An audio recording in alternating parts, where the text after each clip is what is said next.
Hi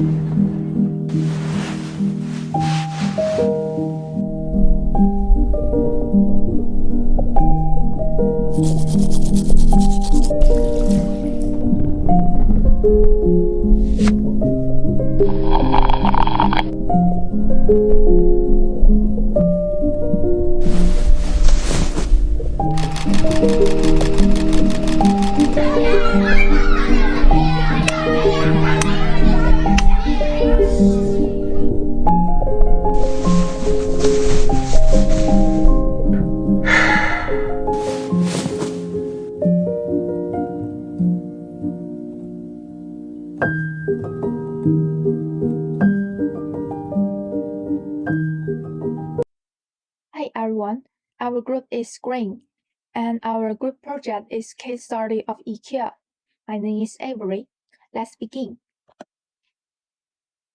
First is introduction and background. IKEA is a Swedish multinational conglomerate based in the Netherlands that designs and sells ready-to-assemble furniture, kitchen appliance, decoration, home accessories, and various other goods and home services. And this is the founder of IKEA. In the middle of the picture is Igvar Kamprad. To reward him for doing well in the school, Igvar's father gives Igvar Kamprad a small sum of money, which became the startup capital of IKEA. He founded IKEA in 1943 in Sweden, and also IKEA's logo is considered the feather of the national flag of Sweden.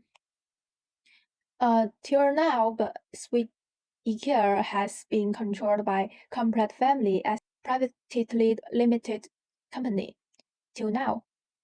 In 2013, Igvar Kamprad resigned from the board of IKEA, and his youngest son, Matthias Kamprad, has been the chairman of the IKEA's company.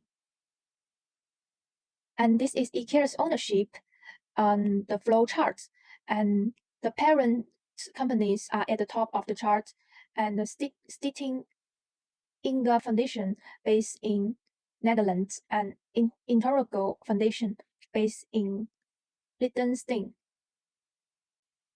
And this is the timeline which shows the history of IKEA.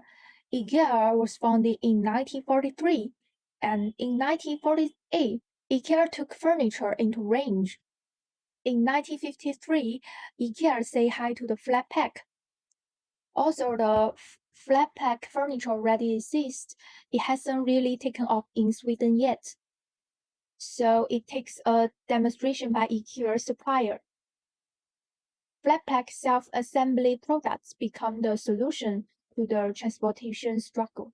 In 1970, there was a miracle of IKEA because the fire that changes everything. An electrical fault causes a sign on the roof of the flagship IKEA store to catch the fire in September 1970, causing a lot of damage. It isn't all bad news, though. It is also the beginning of something new, because in the chaos following the fire, we opened a service area, which turns out to be a success. In 1918, it expanded to France, Italy, and USA and UK, and currently IKEA has expanded to more and more countries. And the second part is core activities. How IKEA make value. IKEA buy resources from the workmakers and manufacturing firms, and service from delivery companies. IKEA adds value by designing modular furniture and manufacturing modular furniture. IKEA's target consumers are cost-conscious and college students and small business. IKEA make money by furniture sales, service fees, food sales, and restaurant and accessories sales. One is the products, ready to assemble furniture, homeware, food and products, and also IKEA's restaurant provide the people with specialist food like the meat boards. And Who are competitors of IKEA? One is large supermarkets like Walmart, Target, Tesco, and Sainsbury's, and direct competitors like Argos, Ashley Furniture, and Rooms to Go. There are also online retailers like Amazon, eBay, and also the local small-size furniture manufacturers will compete with IKEA. What are IKEA's comparative advantages? First, IKEA is one of the global leading furniture retailers, which has approximately 200,000 employees across the world, presenting in almost 50 countries with more than 400 IKEA stores. The second is IKEA is known for its easy and ready-to-assemble furniture across the world. Its pre-assembled furniture is also offered by the company. IKEA implements CSR strict requirements for suppliers and service providers. IKEA has a partnership with various organizations like UNICEF, Bill and Melinda Gates Foundation to help the society during the floods, earthquakes, and other donations.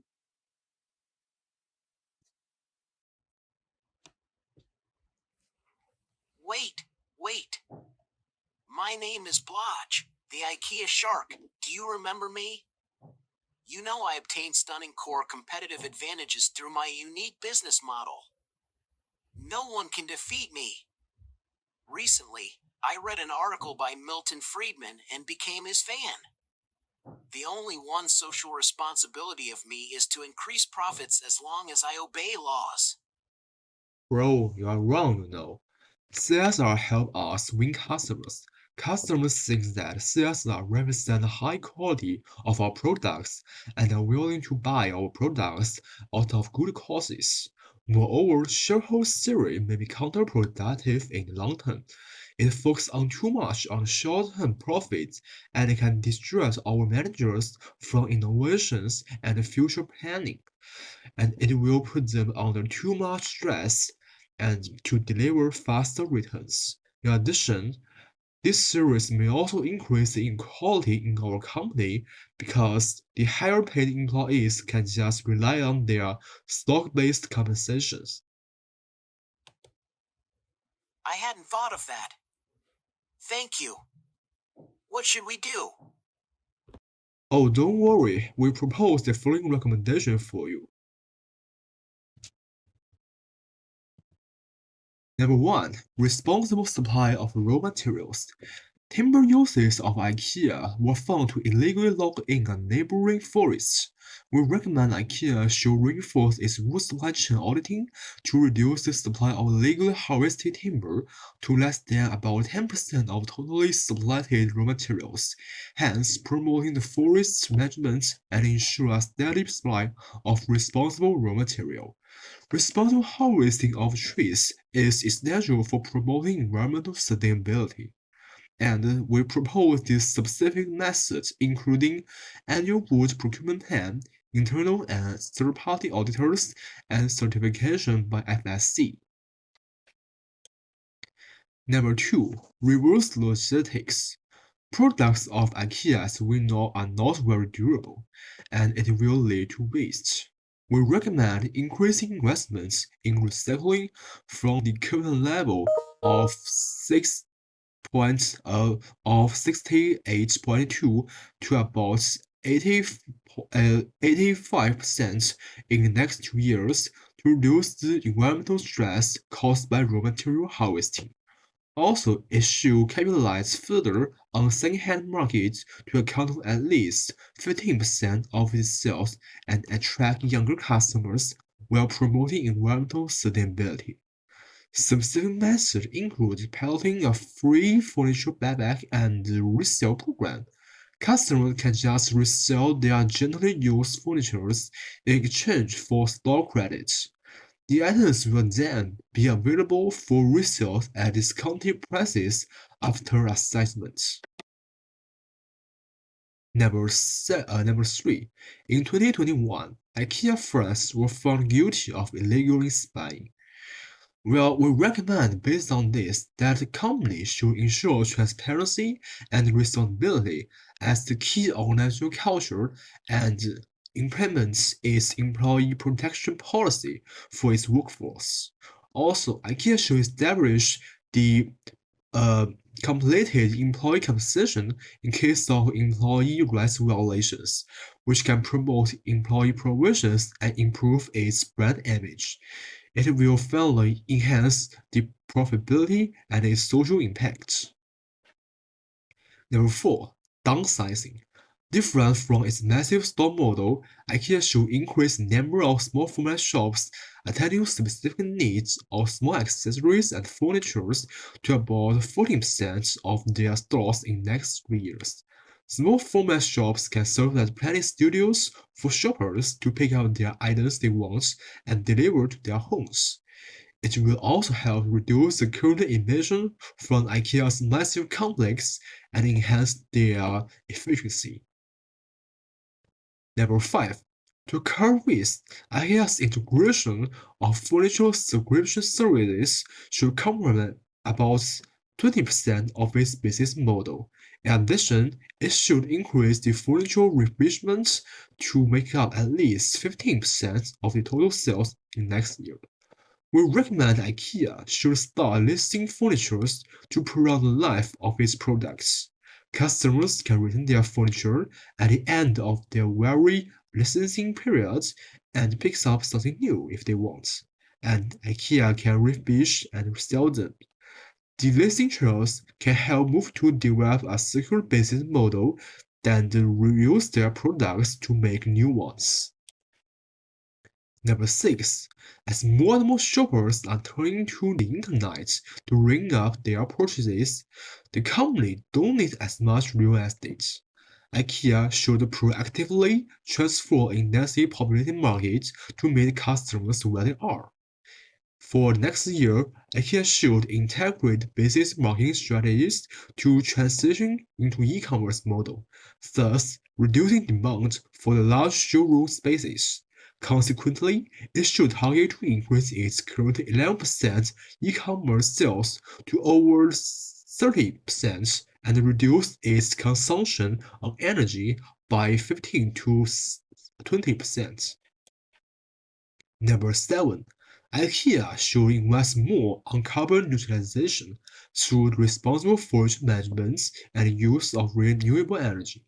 We recommend that IKEA should launch their reforestation plan by planting 1.5 billion trees in the next 4 years to improve its carbon capture.